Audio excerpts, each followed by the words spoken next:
Hello, all you trauma warriors and trauma advocates. Thank you for being here, for being a part of the Healing Place podcast and tuning into these inspirational interviews. Just a reminder before the show starts to visit academy.teriwellbrock.com. That's ACADEMY dot Teri, Teri, Wellbrock, WELLBROCK.com. There you'll find my courses and coaching, and I have a one-day Trauma Warrior course. It's priced at $29, so great investment in yourself, lots of healing strategies, and some challenges in there as well. So an introduction to my 30-day Be Your Own Hero course. So anyway, just wanted to again thank you for being here and remind you to go check that out. You can also sign up for my Hope for Healing monthly newsletter on my website at teriwellbrock.com. When the pop-up pops up, or up in the right-hand corner is subscribe, and you can just go in there and put your email, and promise no spam. I will just send you my monthly Hope for Healing newsletter with more inspiration. All right. Well, now for the show. Welcome, everybody, to the Healing Place podcast. I am your host, Teri Wellbrock, and very excited to have with me today Alex Boianghu. And he is a psychotherapist that really is focusing on, well, I just told him, I said EMDR, which you all know through these past 200 plus episodes is near and dear to my heart because it was life altering for me. Psycho-spiritual growth grounded in somatic therapy, which I've learned much about somatic therapy, mindfulness, and just a holistic approach to healing. So welcome, Alex. Thank you so much. I'm so excited. Yes, me too. Again, we talked just for a second before hitting record, and one of the topics we wanted to talk about is integration of psychology and spirituality, which again, a topic near and dear to my heart because my spiritual journey has kind of gone along this road as I've done the healing part of it. So yeah. So it's a great place to start because it opens up an understanding of a deep worldview that is actually integrated. Psychology and spirituality, even though they look like two different descriptions, are actually one unified holistic description that has phases and stages of growth. All right. So when we look at psychology, what we're really looking from the Western perspective is what we call healthy ego development. Okay. So what is first of all, what is ego and what is healthy ego development, right? Ego, simply, without getting very technical, is the way that we perceive ourselves. Okay. The way we perceive ourselves obviously then drives everything. And therefore, most of us develop what we call, from an EMDR perspective, a negative self-cognition, right? And those of you that have done EMDR, what that means is it's the I am something, right? I am not enough. I am stupid. I am ugly. I'm irresponsible. It's all the negative I ams, right? All those negative I ams are also ego states, ego perceptions, right? It's the lens. So ego is a lens that we see things through. So what does it mean to have a healthy ego development? Well, that means we have to be able to perceive who we really are in a healthy way, appropriate to, our understanding of what has happened to us. Most of us, when we go to therapy, we realize that the momentum and the conditioning of the way that we've grown up is no longer working. It doesn't work anymore. But there's been ego development in terms of being able to live life, right? Go to work, have relationships, do things that you like. All of those are ego capacities. But imagine that, we have a lot of trauma in our life.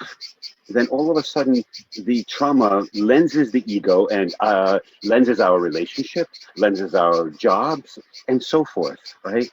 So we all need to develop a capacity to Maslow's hierarchy, cook for ourselves, take care of our shelter, belonging, self-esteem, and then move towards self-actualization. So for Maslow, right, self-actualization was the spirituality for him. That's what self-actualization happens, right? But you often see if a person doesn't have a healthy ego perception of self, they don't do really well in the world. They suffer, right? Well, where's spirituality come in? Spirituality, look at the word, comes from the word spirit, right? Spirit, and if you really look at spirit, it means light, right? Not sunlight, but light as in air light, right?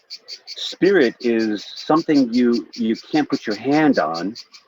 It is not something you can grasp, but you're very aware that when you experience a profound moment of, let's say, mindfulness or flow, or a beautiful sunset, you have a moment of like, that moment is spirituality. Now, I'm just playing on this, but every moment is spirituality, and we'll talk about why that's the case. But in that moment, we experience what? A letting go of our ego conditioning, and we have a moment, a mindfulness moment of the now, without a lens of our history. You just took the word right out of my mouth. I was about to say, it's very much along that mindfulness, which is what I practice every day. And it's amazing what happens when I practice mindfulness is that when I'm looking at the little ladybug crawling on that leaf and just being in that moment with that sweet little bug, I'm not worried. I'm not anxious. I'm not anything but in that moment with that little ladybug. And what does that have to do with ego development? In that moment when we're with that little ladybug and we really let go, the lens of our history is gone, right? And we can experience the spirituality of life, which all of life is spirituality, meaning the return back to our essential true nature, right? Right. So for me, spirituality is a little bit of a misnomer. I prefer true nature. It does belong to the Buddhist, world, but it hits much more closer true nature, right? The nature of who we are. What is the true nature of who we are? What are the qualities that are truly there fundamentally? Openness, spaciousness, vitality, radiance, right? These are our natural states. Now, ego, because of its density due to trauma, blocks the experience of spaciousness, timelessness, and radiance, right? So what do we have to do? We have to heal those wounds so we can be in the present unconditionally. That's the relationship between spirituality and psychology. Yeah. So I have a question. Does ego take on? Does ego take on the words of others that we may have grown up with, or are those words just something we store that then blocks out our ego itself? Well, remember, ego is not a thing, right? It's just more of a processing system, right? It's not an identity. So what happens is, and to answer your question, is what we learn from others, right, becomes our own voice. And then we can't separate that from who we are. But most of us have an inkling inside being like, I'm following this voice, but I know that I don't really want to or believe it on some level. People walk in and they're like, I keep thinking this way, but I know it's crazy. Well, how is it that I'm thinking this way and I know it's crazy, right? Like, who are there two in there? No, there's just the unconscious habit of what we picked up that's playing on the movie reel over and over and over again, right? And we sit in a movie theater. When we sit in a movie theater long enough, the movie becomes very convincing, right?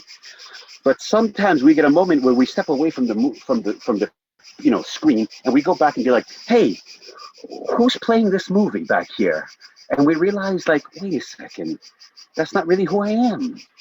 That, you know, and Right. these are profound insights to realize those voices, or those, because voices literally means thoughts, right? Right. Voices are thoughts. Okay, so let's make it appropriate that all thoughts are not who we are.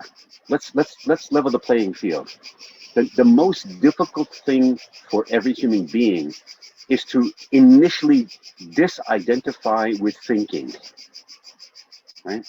And why is it in the non-dual tradition of Advaita Vedanta, we start off by saying, I am not my body, I am not my mind, I am not my emotions. And this freaks people out. Wait a second. You, wait a minute. Like, then who I am? That's a good question then, right?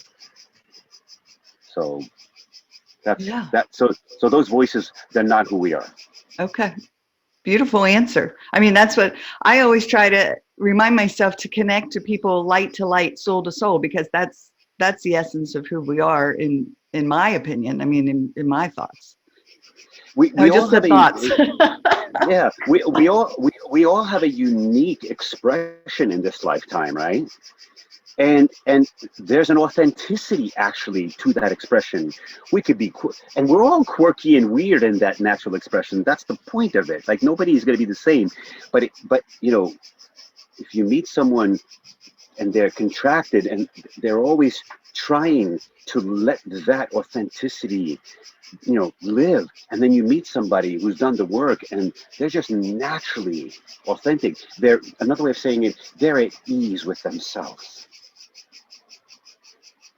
There's an ease. It's incredible, by the way. And the research, very interesting. Was it now 3 years ago? The Science of Meditation by Daniel Goleman and Richard Davidson, and a beautiful book on the science of meditation, right? And what they saw was they interviewed people who had something like over 20,000 hours of meditation practice. These were very serious meditators, right? And they were stunned that the interviewers reported the same findings with each individual that they met. And they basically said the same thing. All of them felt authentically at ease with themselves. Isn't that incredible? Yeah. That was so convincing to me of the power of meditation practice. See? Yeah, for sure. Well, I mean, I know for me myself, I practice it, but then there's those moments again, because, and again, that's why it's a practice, right? Because there's those moments as a trauma survivor where I get freaked out. I get freaked out because of body reactions, like almost like that feeling of release is terrifying, because I want to pull it all back in and grab it. What is it that you want to grab? Like I don't know. I think just feeling like I'm in control, like I'm holding on to reality. It's almost like that floating. Just yeah, I don't know what it is. It's the letting go of my death grip, I think, that I've had on things for so long. Maybe that's it. What's Yeah. what's going to happen if you let go? Just not in your mind, in your body right now. Right. What if you let go of that? What's going to happen? I don't know. I think that's the scary part. What's going to happen? Try Right. it right now. Try it right now. Oh my gosh. Yeah. Of just letting go. Yeah, just let go right now. Like right now in this moment, use your breath. Right. Just calm down and actively, with choice, let go. I want to You, cry. that's okay. All right. So don't block that. You let that come. Yeah. And I'll tell you why later. But you're going to tell me why the tears are coming up in 1 minute. But just let them come. But keep letting go. Ah.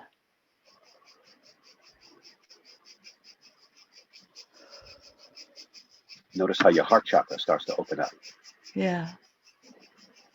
Did you notice that? Yeah. I caught my breath. That's right. Keep opening up from within the body, from the center of the body. Keep opening up, letting go. Feels like an EMDR session. I feel like I need to be reporting. My body feels No, like no, no, vibrating. Don't worry about it. So that's right. The vibrating is your natural state. So just go ahead, enjoy and participate with the vibrancy, and feel it everywhere from your toes to your head. Feel the vibrancy, which is called feeling alive. And then let that radiance just flow out into the universe, 360 degrees to infinity. Oh yeah, I feel it like coming out my neck and my arms. Yep, just let it keep. And here, and now I'm going to give you the most subtle part of this. Here we go. Stay with this. Now, notice that the observer is made up of the same radiant energy as what you're observing. Go ahead. Notice that the observer is also the same vibrancy. So simply, there's no one there. It's simply just the vibrancy. So now relax the observer until all that's left is vibrancy.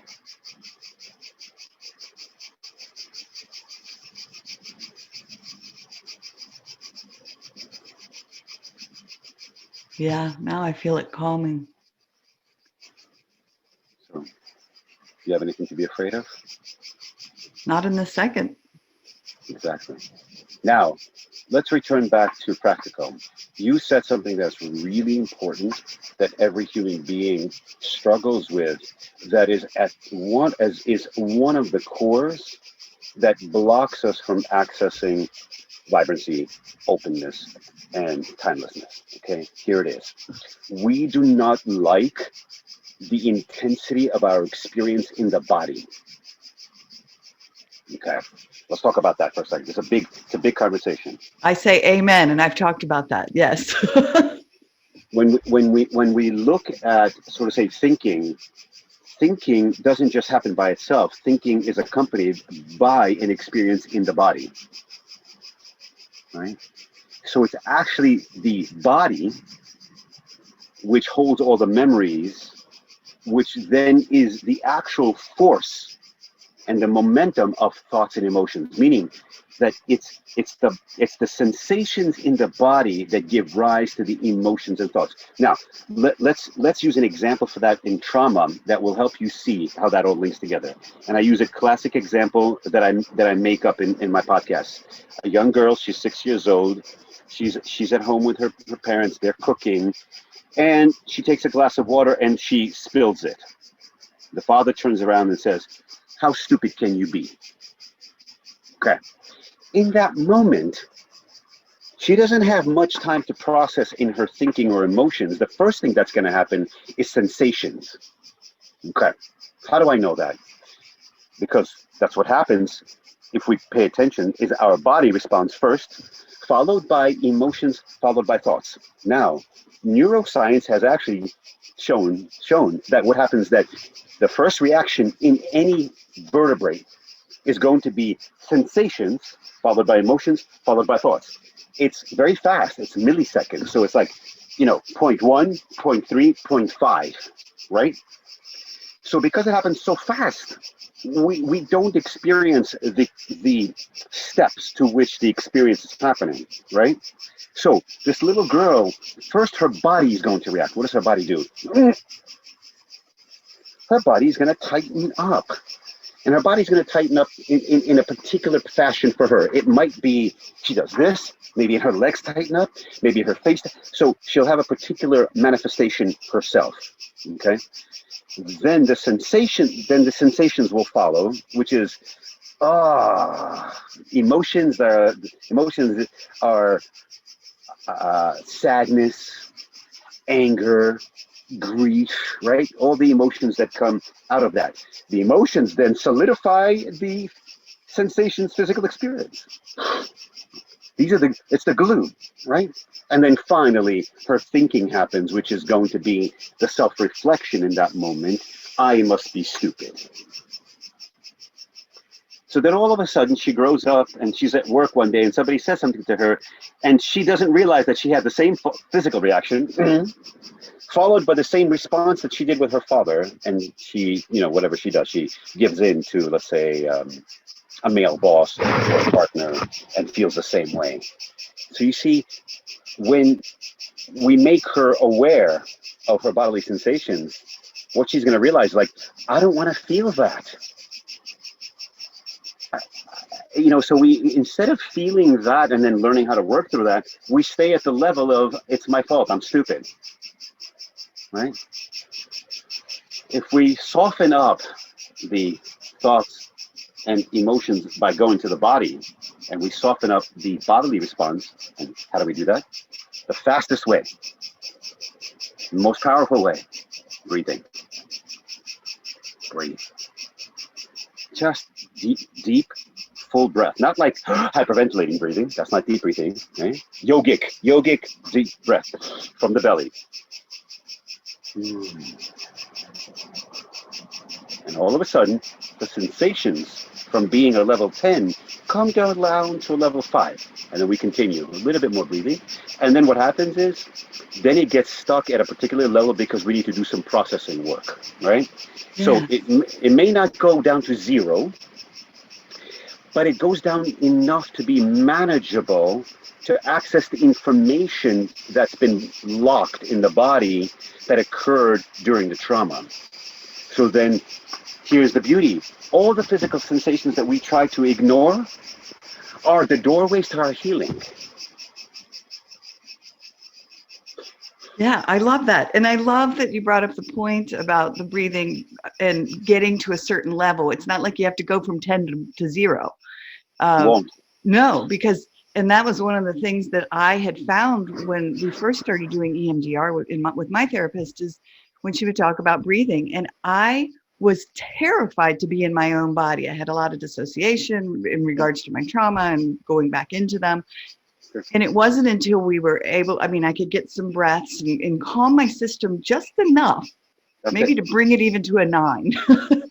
But yes. Then we could do some processing, and then I could start to do and be more comfortable in my own body. And that was so powerful. Like, that was incredibly powerful work. Did you notice that as the body calmed down, you became more comfortable in being embodied, right? Yes. That your thinking about yourself changed. Yes. Okay, that's my point. So everybody who's listening, you can't change your thinking about yourself or about anything, but more fundamentally about yourself. Because first of all, you're not your thoughts, number one. But number two is, without addressing where the information is held, you can't change it at that level. So all these psychotherapeutic models that work on thinking fail. It's the somatic approach that gets to the heart of healing. And somatic is mind, body, spirit? Mind, body, spirit. Exactly. Yeah. It's about becoming embodied. Yeah, beautiful. Oh my gosh. Well, again, I could just sit and listen to you talk, because it so resonates with everything I've certainly been through on my own personal journey. And I know many people who listen in, or those who are listening and have just been, they don't know what route to go down. So I'm just so glad you're offering these insights, because it really does help people understand the journey of the somatic healing and just how powerful it can be. Well, here's some assistance to everybody. We all need guides in our life, right?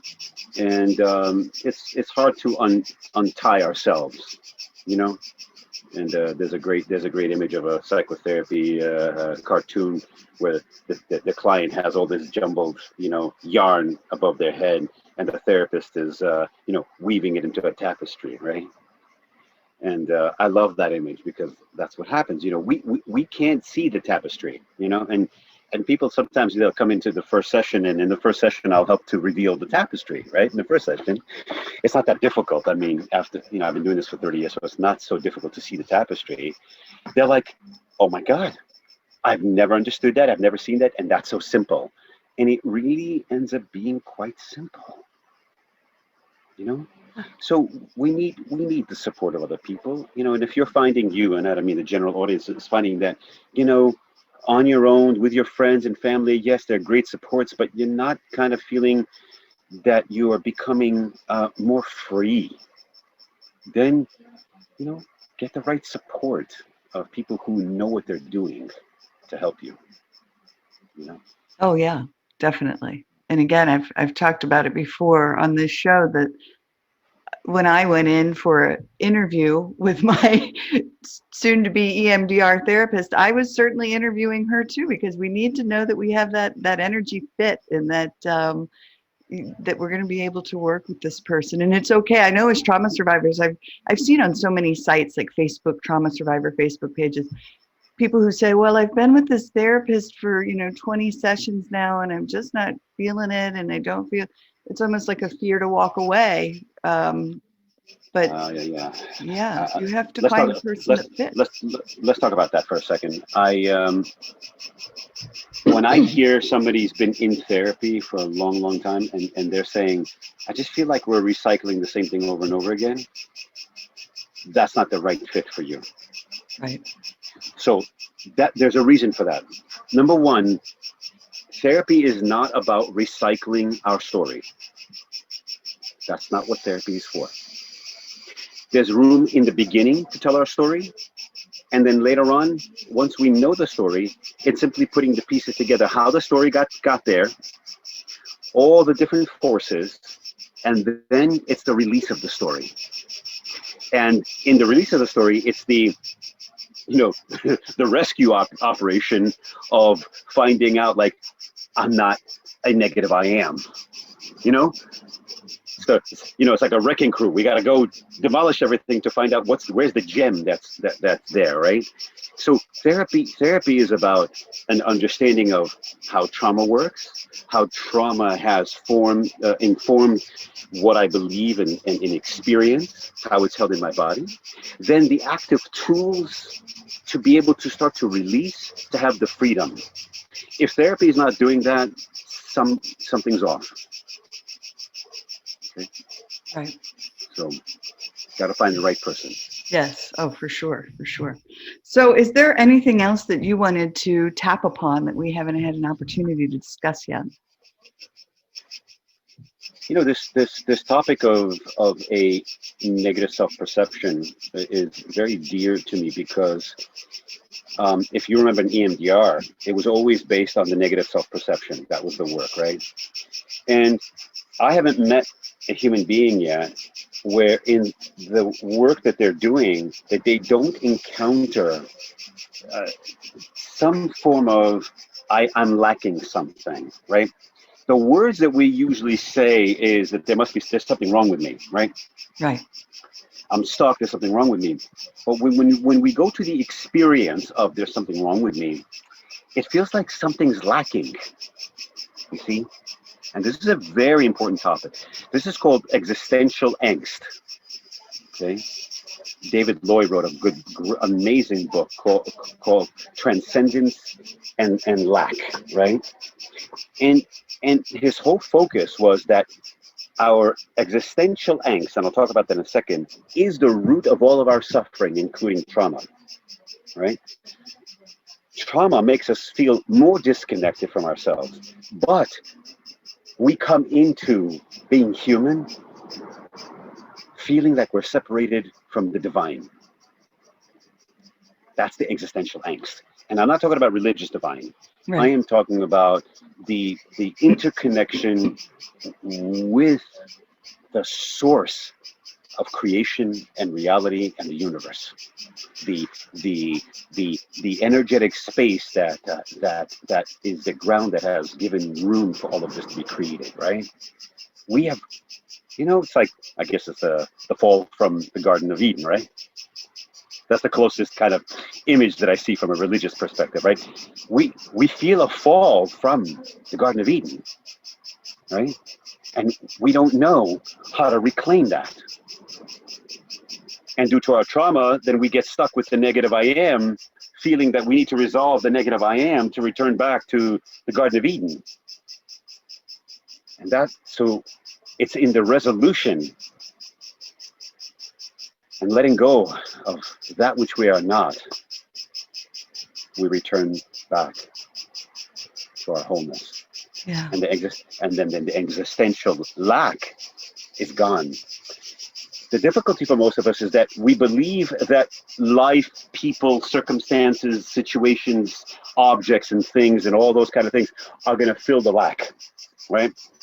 And all of us, by the time we're 30, can easily say, maybe 25, can easily say, we've done enough stuff in our life and attempted to fill the lack, and it hasn't worked. Right? Why? Because on an existential level, if we believe in an imaginary negative I am, no matter what experience we have, that's not going to make that go away. No relationship, no money, no experience, no plaque on the wall, no drugs, no alcohol, none of those can eradicate the misperception of who we are. They don't work. So then we're left, if we don't have a guide or a path, we're left in a very difficult place. That's why you hear so many people saying, I'm stuck. I feel stuck. I feel stuck. I feel stuck signifies that I've banged my head on the wall trying to, come back to the Garden of Eden, and it hasn't worked. And now I'm stuck. And what does I'm stuck look like? Depression and anxiety. This is an important space to do that. When we experience anxiety and depression, it's a beautiful sign that it's not an imbalance of our brains, first of all, because out of 10 people, biochemically, only one person actually has a dysfunction in their serotonin. That means the rest of the 9 people who are put on medication for that reason have an existential issue because they're stuck, because due to trauma and the fact that they don't perceive who they really are. Boom, summarized. Right. Oh my God, it's beautiful. Yes. So if you're feeling anxiety and depression, you have run up against the wall that nothing has worked to relieve you of your suffering. Yeah.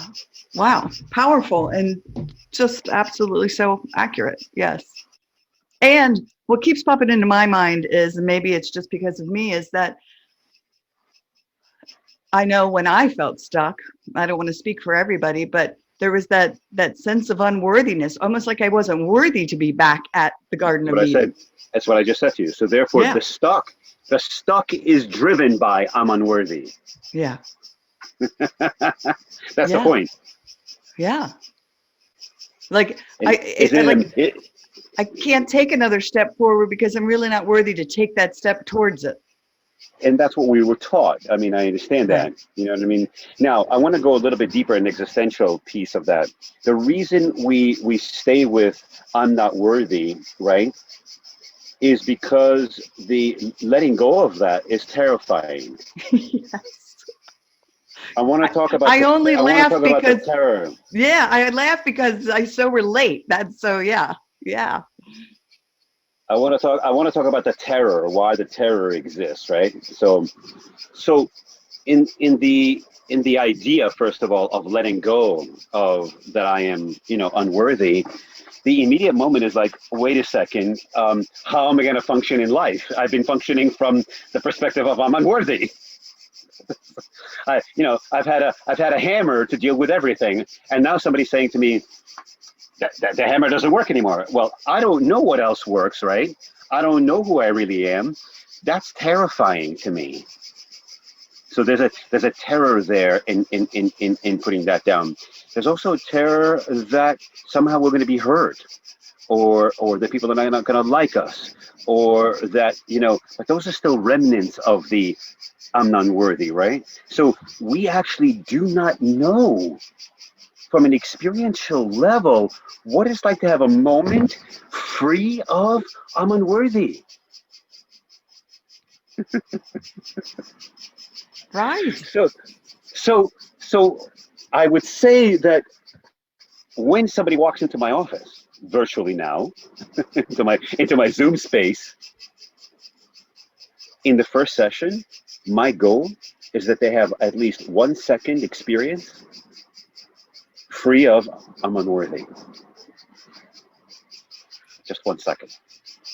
That's all I need from them.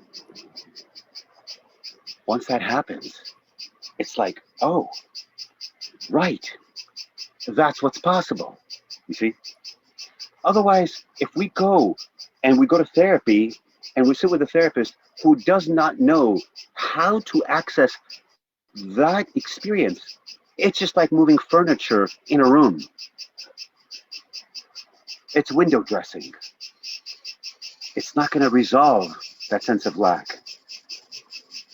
So the therapist also has to know how to access that within themselves, and thereby guide that person to experiencing, just for 1 second, who they are without those labels. And then that's it. From there, the work goes fast. Powerful. Sign me up.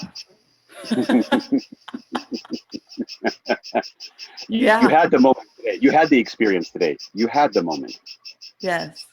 Yeah, there was. It was that second of. That's what I said to you. You see, just your listeners will reflect back and be like, right, you experienced it. Yes. Well, thank you. What a gift. It's a gift. It's a gift that's, belongs to all of us. So yeah. I don't create the experience in you. It's just a supporting guide in that. Yeah. Awesome. All right. Well, so how, again, I could sit and talk to you for hours about all of this because it's deep and powerful and healing and beautiful. So how do folks connect with you? How do they find you? My website is journeytowholeness.health. It's a great place to explore. And to be honest with you, everybody can email me right to alexboianghu@gmail.com. I love the dialogue and conversation in this space. This is what I live for and I love. So I'm open to people, reaching out, calling me on my cell phone. You can have my cell phone. They could do that as well. No problem. Wonderful. So, okay. I'm also, I'm going to be teaching a 8-week meditation course. Ooh. Starting in September, and it's going to be working on letting go of the lack and experiencing our fullness. Okay, so if anybody's interested, on my website, on the events page, they can read about the course. Wonderful. Oh my gosh. Sign me up. All right. Well, thank you so much. Thank you. All right. Well, everyone, thank you for joining us today on the Healing Place podcast. And remember, until next time, be gentle with yourself. Thanks. Bye-bye. Hey, everybody. Teri Wellbrock again. Just wanted to thank you for listening to the episode today and remind you to visit my website as well as the academy.teriwellbrock.com for the courses. But if you go to my website, teriwellbrock.com, you can sign up for my monthly Hope for Healing newsletter, which is also jam-packed with information and strategies and blog pieces and guest blog pieces and links to shows, and just a great space for, again, healing and hope strategies. Thanks for, again, being here and being a part of this healing space. I very much appreciate you. All right. Bye-bye.